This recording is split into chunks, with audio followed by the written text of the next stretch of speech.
अभी बैजनाथ दरबार में बाबा बैजनाथ धाम में कांवरियों का रेला चालू हो गया है।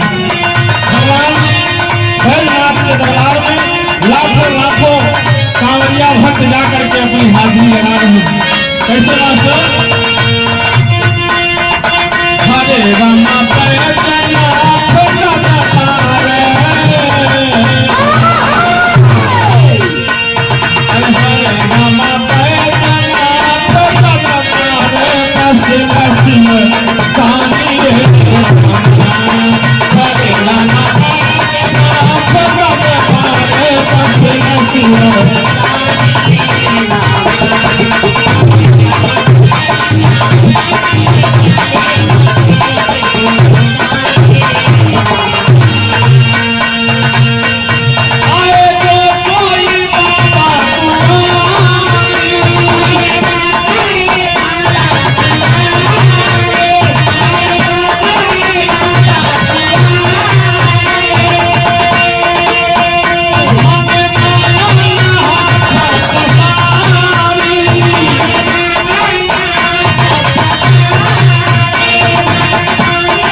अर्जुन लगाया हूँ।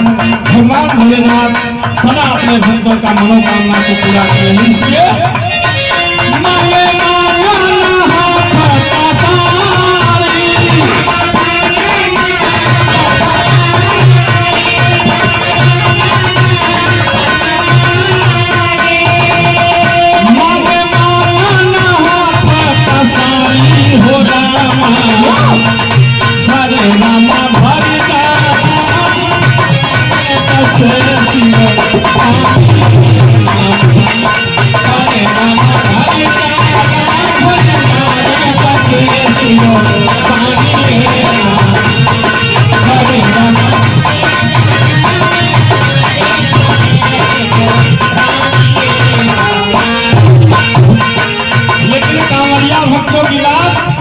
सावन के महीने में निराली होगी। इसलिए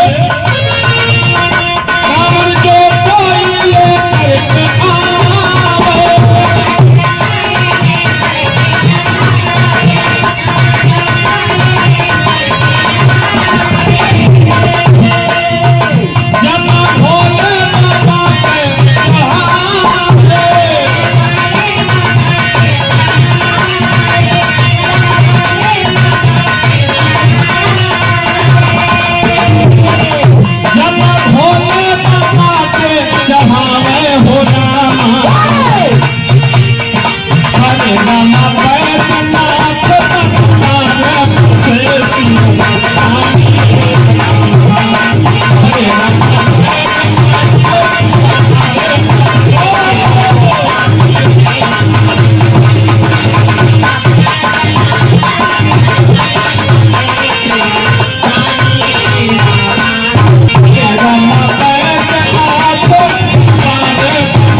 बोले